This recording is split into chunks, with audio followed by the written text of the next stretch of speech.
division matchup.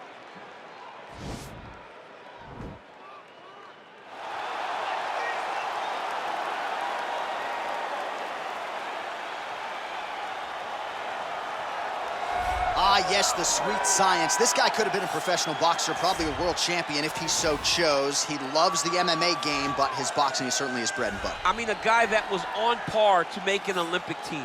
And that is in one specific skill set.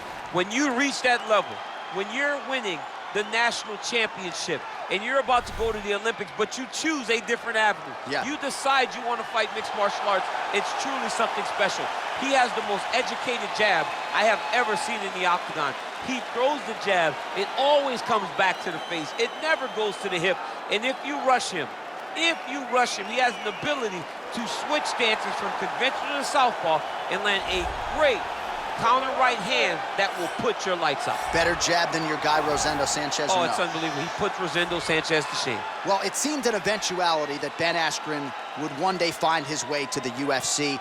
Did that with a big win over Robbie Lawler in his UFC debut, and now the focus on continuing to climb that crowded welterweight ladder. Ben Askren is a unique talent because he does not look like the type of guy that you would find in an octagon. But every time he steps foot in there, he has no doubt he's going to get his hand raised, which is what he has done his entire life. You look at Ben and you know what's coming. He's going to wrestle you. He's going to take you down. He's going to make you grapple more than you're comfortable with.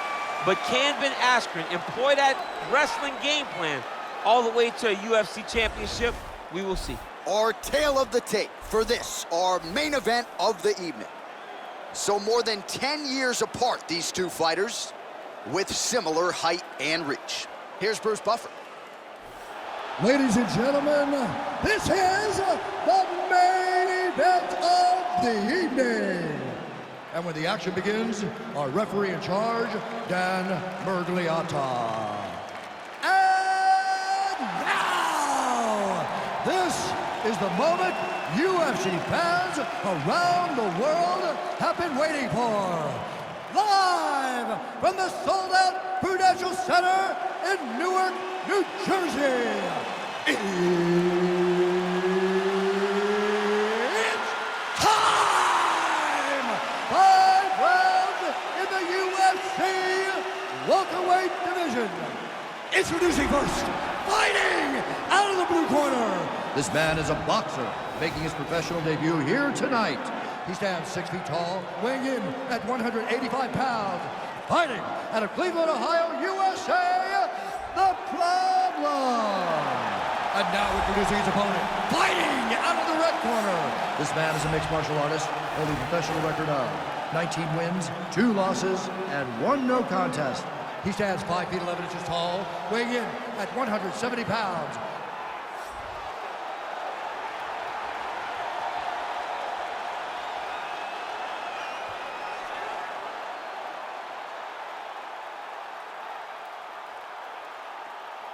All right, commit to the rules in the locker room. I want you to obey my commands at all times, protect yourself at all times. I want a nice, clean, safe fight. Touch gloves, back your corners, come out fighting. They touch him up, and we are underway. You ready?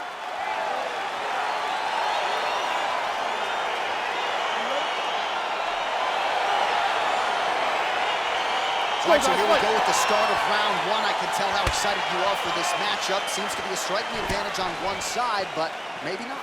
This is a big-time fight. It feels like a big moment for both of these guys' careers.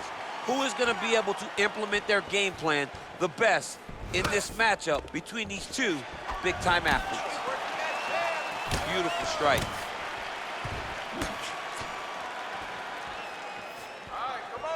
Well, perhaps a sign of things to come as he lands a kick there. Nice kick landed by this gentleman.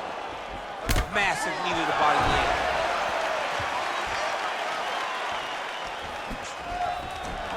Stuffs the takedown there. How good is his takedown defense? Just out of range with that right hand. All right, he'll engage in a single collar tie. And a nice job at least staying upright on that. And they separate. Single collar tie now.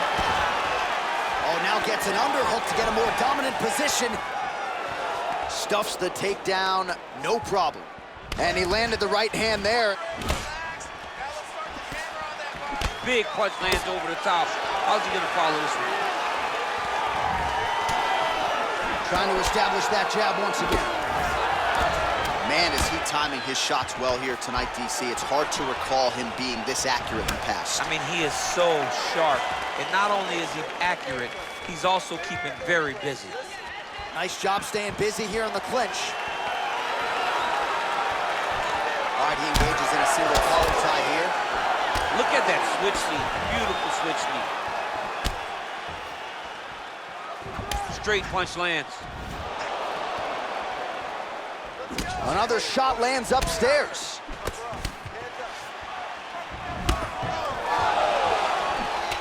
Oh, single collar tie here.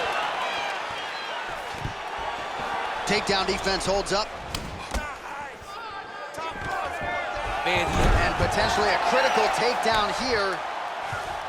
All right, operating inside the closed guard now. Oh, the ground and pound strikes continue to rain down. The opponent better move out of harm's way or the referee's gonna stop this thing. he better start to move, and when his opponent starts to posture, he needs to put his feet on the hip, push him away to try to escape this very, very dangerous position. All right, north-south position now. We'll see who transitions first. All right, he's got the full mount now. Is this one of the most dominant positions in MMA? Is that fair to say? It's a very dominant position. It's one of the most ideal positions you can get to, especially if you are fighting someone that doesn't truly understand that they're not in as much danger as they are, because it's dangerous, but there are a lot of outs, and if a person isn't very understanding of that, then you can really, really put some damage on them. Outstanding ground and pound here. Somewhat of a lost art in MMA, at least in terms of making sure that every strike counts. Not an issue for him. He's making every single one of them count. He is not pity-patting. He's not touching. Every punch that lands, he wants you to feel it. All right, he's got the hooks in, DC, working off of his back. Now look for him to attack the neck of his opponent to try to get the rear choke. Now he'll try to start attacking a rear naked choke from the top position. He is doing a really good job of relaxing, not panicking because he's getting choked.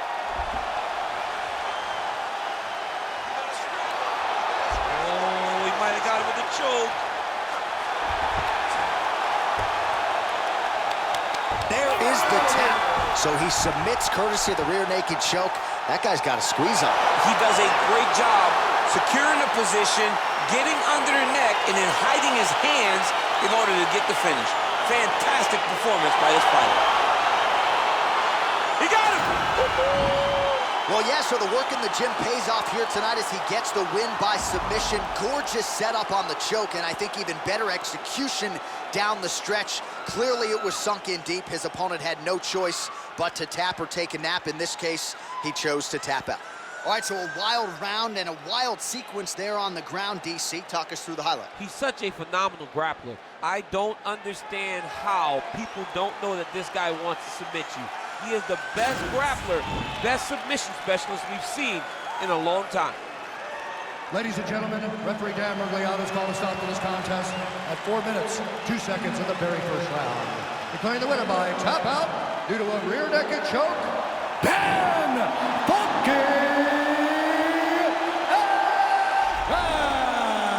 Well, the celebration is on in his corner, and hard to blame these guys, sort of waiting to exhale, get a huge win tonight, and not just the win, but they get it by submission. They knew what they had in front of them. They knew how tough a competitor his opponent was, but they also knew that if they could get this fight to the ground, they could find a submission. They found a submission. He got his hand raised in the way that he loves the most.